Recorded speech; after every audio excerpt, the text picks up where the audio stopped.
Burxondan musofiri Farsi va O'zbaki kishvar Turkiyadan farmoyish bergan aziz inog'am shoir Xayriddinjon Qosimini o'z farmoyishi taqdim bo'ladi. O'z bitgan she'ri bilan Zariddin Qosimning ovoziga eshitib sog' bo'lingizlarim. Jadidtarin xonadonlarda shahri Dashtaqala Rastay Nag'ma bozordan qo'lga keltirib bilasizlar.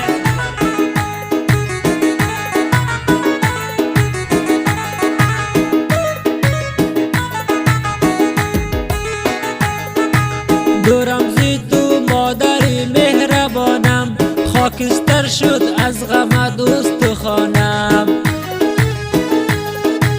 دعا بکن برای فرزند همیش، یک روز پیشت میایم در گمانم. مسافرم قلب زارم شکسته، غباری تنهایی به دل نشسته. خداوندا یار و یاورم تو باد، سرنوشت ناب عمرم را بسته. شاعر Xayriddinjon Qosimning شماره WhatsApp raqamlari 2090 544 715 6144. Faramosh qilmangizlarim.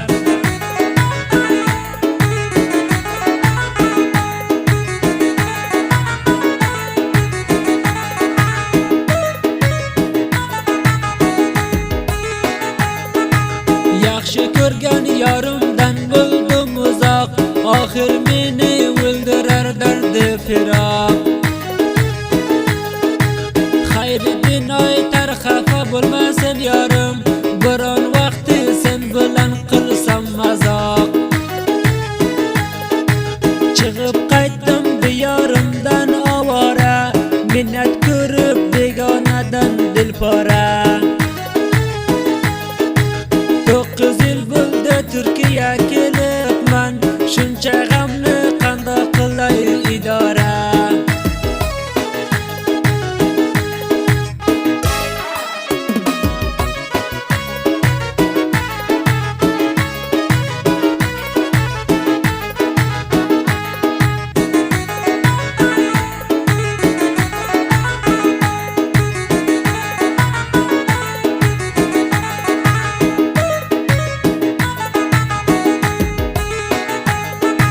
مادر برم تو ماهی آسمانی، جز تو کسی ندارم مهربانی. هر شب و روز در یادت میمیرم، مادرم تو آن گلی ارغوانی. این غریبی گلم زی تو دورم کرد، این دوری را روزگار مجبورم کرد. Xayriddinjon Qosimi میگه گلم، چشم مرا این اشکی خون کرم کرد.